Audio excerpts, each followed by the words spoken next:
Mikwano kyange mwena abaagala okujja okukyakaliya mu Dubai n'okuwummulamuko ebiseera ebisinga bagamba hotel bookings akasente nga kangi nnyo naye tukoledde apartments ezisinga wano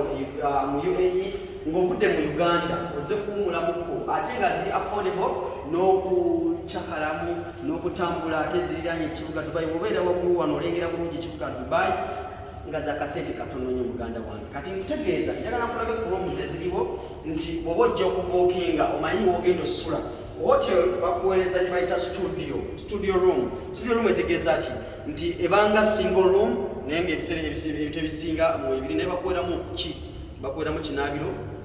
ne bakuweeramu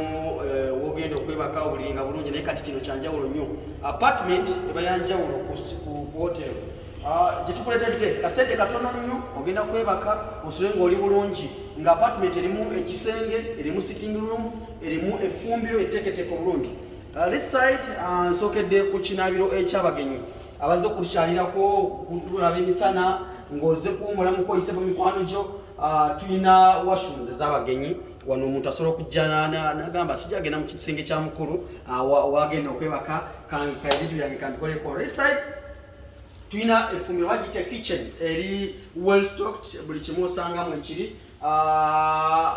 this side tulina gas cooker kwegamba effumbiro nga ddungi bwobanga bino kyobyagala waliwo rooms enkalo nga gosooteekamu ekikyo okusinza ku bbanga lyogenda okumala wano mu Dubai apartments nteeketeeke bulungi nnyo osanga wano mu Al Jadaf mu Dubai abamanyi Dubai ekitundu bayita Al Jadaf ate wateeketeeke bulungi nnyo kati side tulina sitting room naye nga erinako ne space ya dining newosa okuteeka reading table ng'ozze okuwummulamuko wano mu Dubai nga wateeketeeke bulungi nnyo sente entonotono bannayuganda bali wano basobola okuyambako bateeseteese ekintu ekirungi nnyo tudde wano mu sitting room bw'otunula eddiro nga bwe lyenkana eddiro ddene bulungi nnyo nalyo teeketeeke bulungi nnyo okujja n'opangisa n'ogamba nti asigenda kugenda mu hotel abantu bangi batuukira ate kola kino nedda kangende mu apartment mbangendo sula then tulina ne balcony bw'ojja okuwummulamu wano mu UAE n'ogamba gyakulengera bulungi ekibuga Dubai wow bwenyirira wano nengera bulungi bayita Dubai frame the other side nentunuulira ekibuga Dubai nga bwe kyakula nga bakulengezaamu abagala okulambula Dubai n'okuwummulamuko ekibuga Dubai kyonna oba okiraba bulungi nnyo ng'oli wano wekugambye muganda wange akanamba k'essimu keeko wansi awo kakubeko hotel tekumenya simanya sente nyingi simanya bikoze bitya tewali kuteesa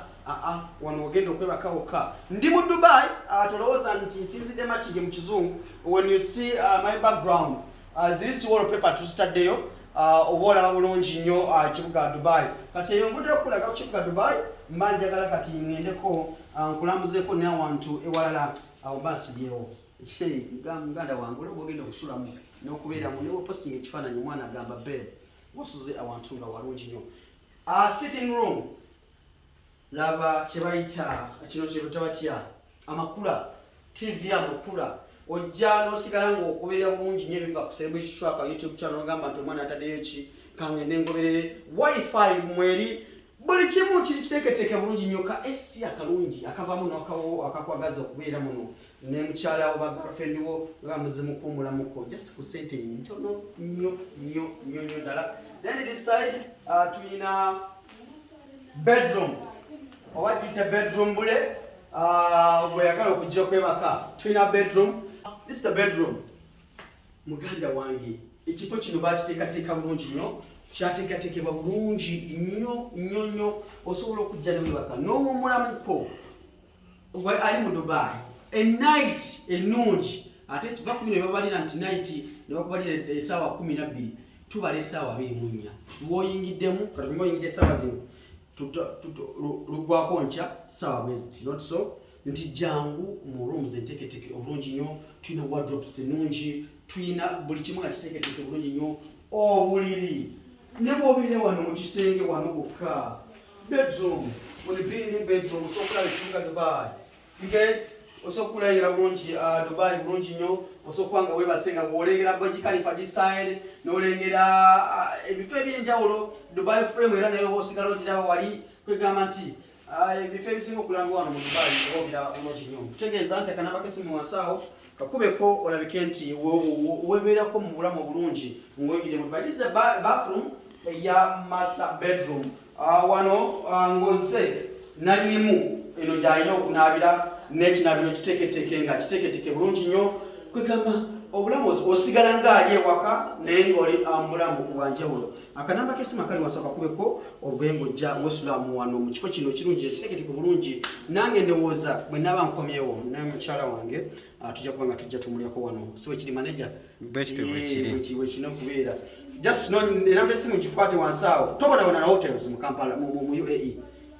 Wano apartments we ziri ennungi ate enteeketeke obulungi muganda wange gwatulaba ku service track. Ebisigadde nja kuba mbikuweereza mu maaso awo naye nga nsoose kulaga ku bimu ku bitonotono ebiri mu kifo kino muganda wange agenda okujja kulambula. Naye sooka okwera kusoma nga devotion nalaba olanga apartments ezo ziriwa nja kulinnyenyonyize mwennyini nkuleetere ddala wano wennyini olake nti osula bulungi nnyo. Nze ndi muna Dubai UAE sivaamu mwensinziira wano. Beera bulungi omweramu.